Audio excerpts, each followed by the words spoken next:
नमस्कार दोस्तों। अभी हम मानव भूगोल के मूल सिद्धांत का 5वां अध्याय प्राथमिक क्रियाओं के बारे में पढ़ रहे थे। इसमें हम लोग जो फर्स्ट पार्ट में पढ़ चुके थे, आखेट एवं भोजन संग्रह के बारे में जान चुके थे। क्या था?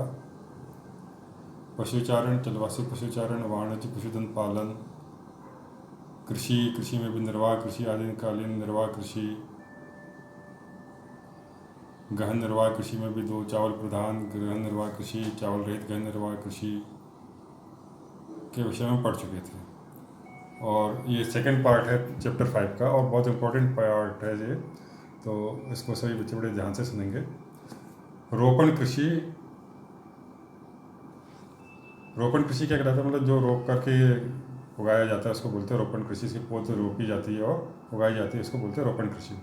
तो यूरोपीय लोगों ने विश्व के अनेक भागों का औपनिवेशीकरण किया तथा कृषि के कुछ अन्य रूपों की शुरुआत की, जैसे रोपण कृषि, जो वृहद स्त्री लाभोन्मुख उत्पादन प्रणाली है। यूरोपीय उपनिवेशों ने अपने अधीन उष्णकटिबंधीय क्षेत्रों में चाय, कॉफ़ी, कोको, रबड़, कपास, गन्ना, केले एवं अनानास की पौध लगाई। तो क्वेश्चन ये आता है कि रोपण कृषि के उदाहरण दीजिए। तो रोपण कृषि के उदाहरण में क्या क्या आएगा? चाय, कॉफ़ी, कोको, रबड़, कपास, गन्ना, केले एवं अनानास। इस कृषि की प्रमुख विशेषता यह है कि इसमें कृषि क्षेत्र का आकार बहुत विस्तृत होता है। इसके 5 पॉइंट लिखने के लिए भी आ सकते हैं कि रोपण कृषि के 5 बिंदु में इसको समझाइए, इनकी विशेषताएं बताइए। तो इसमें हम एक तो इनके जो उदाहरण है वो लिखेंगे, इसके अलावा इसकी विशेषताएं क्या होती है वो लिखना है। तो इसकी जो प्रमुख विशेषता क्या है कि कृषि क्षेत्र का आकार बहुत विस्तृत होता है। तो जब ज़्यादा विस्तृत होगा तो इसमें क्या होगा? पूंजी भी अधिक लगेगी, तो पूंजी निवेश भी इसका उच्च होता है। उच्च प्रबंधन की आवश्यकता होती है इसमें, एवं तकनीकी आधार एवं वैज्ञानिक विधियों का प्रयोग किया जाता है।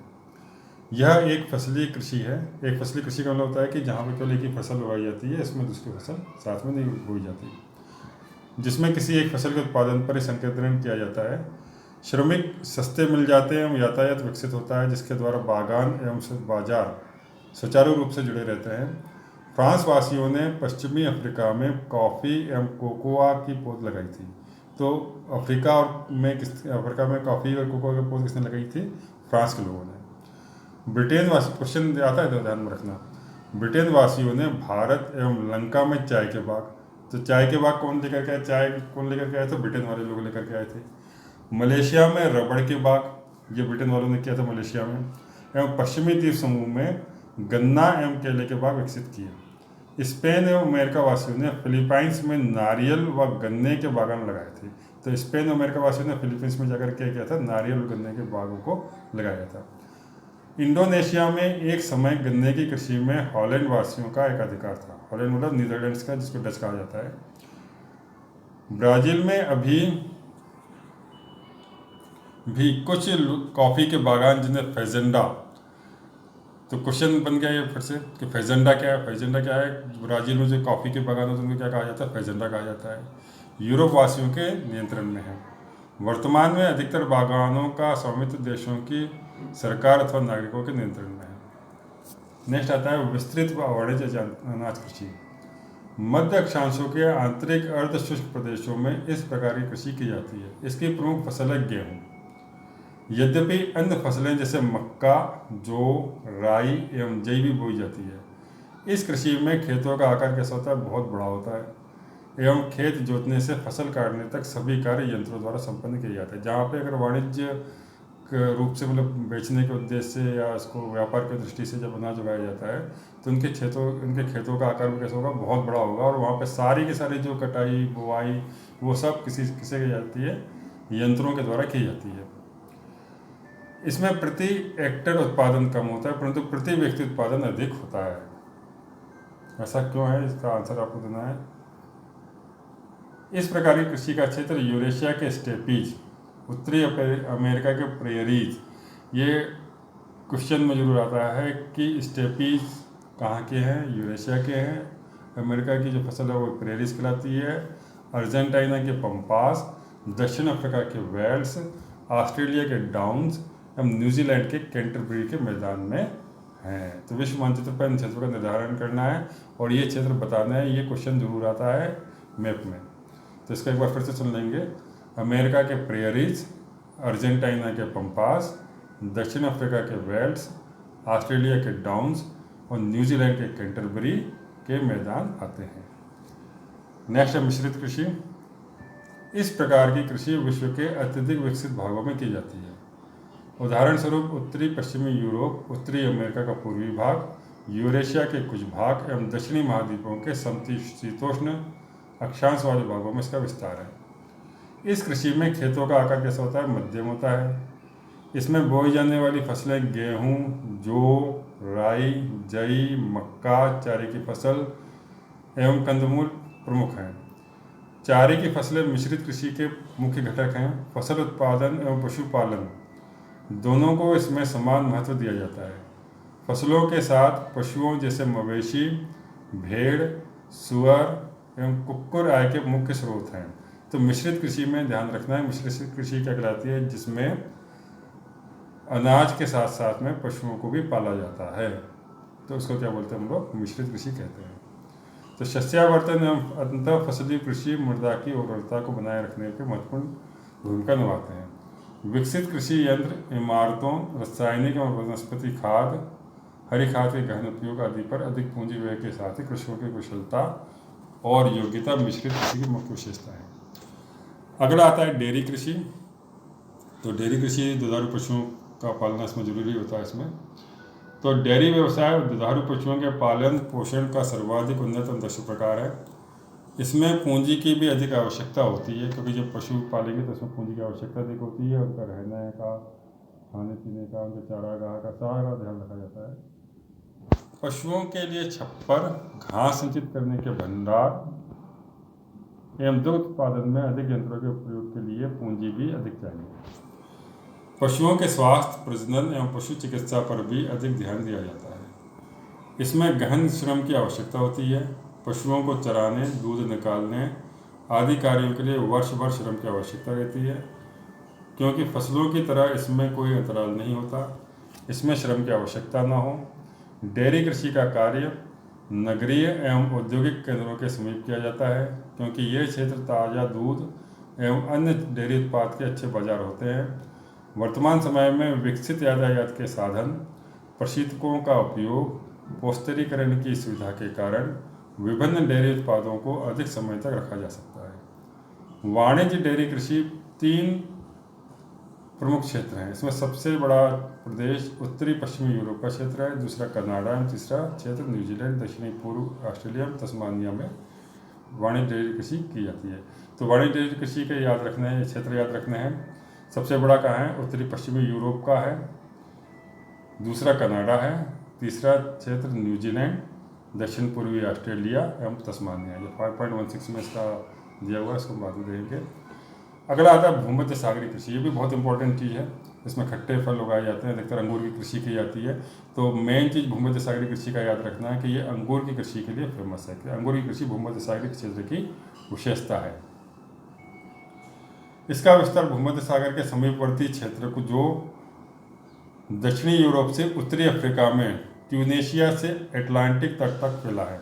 दक्षिणी कैलिफोर्निया, मध्यवर्ती चिली, दक्षिणी अफ्रीका का दक्षिणी पश्चिमी भाग एवं ऑस्ट्रेलिया के दक्षिण पश्चिम भाग में है। खट्टे फलों की आपूर्ति, मतलब खट्टे फलों की खेती कहाँ की जाती है? भूमध्य सागरीय कृषि कहलाती है। इसको आप बिल्कुल नोट कर लें। और अंगूर की कृषि भूमध्य सागरीय क्षेत्र की विशेषता है। इस क्षेत्र के कई देशों में अच्छे किस्म के अंगूरों से उच्च गुणवत्ता वाली मदिरा का उत्पादन किया जाता है। निम्न श्रेणी के अंगूरों को सुखाकर मुनक्का एवं किशमिश बनाई जाती है। अंजीर एवं जैतून भी यहाँ उत्पन्न होता है। तो ये भी आ सकता है कि भूमध्य सागरीय कृषि का उदाहरण दीजिए, तो इसमें क्या क्या आ जाएगा? अंगूर, अंजीर और जैतून। शीत ऋतु में जब यूरोप एवं ये डेयरी कृषि के क्षेत्र दिए हुए हैं, संयुक्त राज्य अमेरिका में फलों और सब्जियों की मांग होती है, तब इसी क्षेत्र पर आपूर्ति की जाती है। नेक्स्ट आपके लिए बाजार के लिए सब्जी खेती एवं उद्यान कृषि। तो उद्यान कृषि में जहाँ पुष्प उत्पादन किया जाता है उसको उद्यान कृषि कहा जाता है। तो इस प्रकार की कृषि में अधिक मुद्रा मिलने वाली फसलें जैसे सब्जियाँ, फल एवं पुष्प लगाए जाते हैं। तो कोई नकदी फसल है ये। तो जिनकी मांग नगरीय क्षेत्रों में होती है, इस कृषि में खेतों का आकार छोटा होता है और खेत अच्छे यातायात साधनों के द्वारा नगरीय केंद्रों द्वारा उच्च आय वाले उपभोक्ता रहते हैं। इसमें गहन श्रम एवं अधिक पूंजी की आवश्यकता होती है। इसके अतिरिक्त सिंचाई, उर्वरक, अच्छी किस्म के बीज, कीटनाशी, हरित गृह, हरित मतलब जो ग्रीन हाउस बना लिया जाता है वहाँ उसको बोलते हैं हरित गृह, एवं शीत क्षेत्रों में कृत्रिम ताप का भी इस कृषि में उपयोग होता है। इस प्रकार की कृषि उत्तर पश्चिमी यूरोप, संयुक्त राज्य अमेरिका को उत्तरी, पूर्वी एवं मध्य सागरीय प्रदेश में अधिक विकसित है, जहाँ औद्योगिक क्षेत्रों में जनसंख्या घनत्व अधिक है। नीदरलैंड पुष्प उत्पादन में विशिष्टीकरण रखता है। तो याद रखना है कि नीदरलैंड का जो नाम आता है किस लिए आता है, पुष्प उत्पादन में नाम आता है। और यहाँ पे एक विशेष प्रकार की पुष्प उगाया जाता है जिसको बोलते हैं ट्यूलिप। तो पूरे यूरोप के प्रमुख शहरों में भेजा जाता है ये ट्यूलिप। जिन प्रदेशों में कृषक केवल सब्जियां पैदा करते हैं वहाँ इसको ट्रक कृषि का नाम दिया जाता है। तो क्वेश्चन नहीं आता है ट्रक कृषि क्या है, तो इसको ध्यान में रखें। जहाँ पे सब्जियां पैदा की जाती हैं और रात भर जो ट्रक का उत्पादन, ट्रक से एक स्थल से दूसरे स्थल ले जाते हैं, इसको बोलते हैं ट्रक कृषि। तो ट्रक फार्म एवं बाजार के मध्य की दूरी जो एक ट्रक रात भर में तय करता है, उसी आधार पर इसका नाम ट्रक कृषि रखा गया है। तो इसमें दो चीज़ें आप लोगों को याद रखनी है। एक तो नीदरलैंड में जो पुष्प उत्पादन है जो इसका नाम है ट्यूलिप, एक इसको याद रखना है। दूसरा याद रखना है आपको ट्रक कृषि क्या है। पश्चिमी यूरोप एवं उत्तरी अमेरिका के औद्योगिक क्षेत्र में उद्यान कृषि के अलावा कारखाना कृषि भी की जाती है। इसमें पशुधन पाला जाता है। तो कारखाना कृषि में क्या आएगा, पशुधन पालन, जिसमें विशेषतः गाय, बैल एवं कुक्कुर होते हैं। इन्हें बाड़े पर कारखानों में तैयार बनाए भोजन पर रखा जाता है एवं उनकी बीमारियों का भी ध्यान रखा जाता है। चलिए अब आगे देखते हैं सहकारी कृषि। तो सहकारी कृषि क्या है और सामूहिक कृषि क्या है, इसके विषय में आपको जानकारी होना जरूरी है। तो जब कृषकों का एक समूह अपनी कृषि से अधिक लाभ कमाने के लिए स्वेच्छा से एक सहकारी संस्था बनाकर कृषि कार्य संपन्न करे, उसे सहकारी कृषि कहते हैं।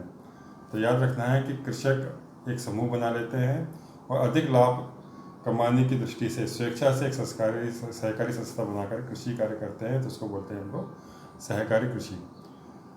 इसमें व्यक्तिगत फार्म अक्षुण्ण रहते हुए सहकारी रूप से कृषि की जाती है। सहकारी संस्था कृषकों को सभी रूप में सहायता करती है। यह सहायता कृषि कार्य में आने वाली सभी चीज़ों की खरीद करने, कृषि उत्पाद को उचित मूल्य पर बेचने एवं सस्ती दरों पर प्रसंस्कृत साधनों को जुटाने के लिए होता है।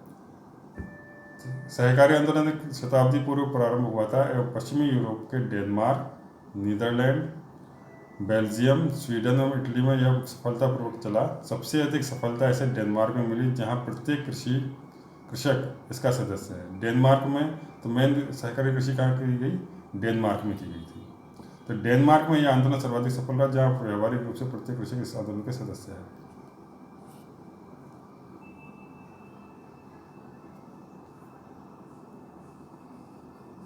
इसके बाद आता है सामूहिक कृषि।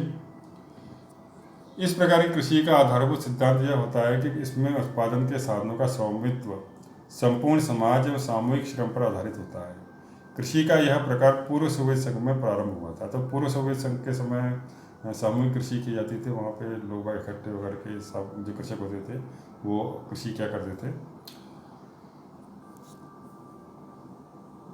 तो कृषि का यह प्रकार पूर्व सोवियत संघ में प्रारंभ हुआ था, जहां कृषि की दशा सुधारने और उत्पादन में वृद्धि व आत्मनिर्भरता प्राप्ति के लिए सामूहिक कृषि प्रारंभ की गई। इस प्रकार की सामूहिक कृषि को सोवियत संघ में कोलक होज, याद रखना है कोलक होज क्या है।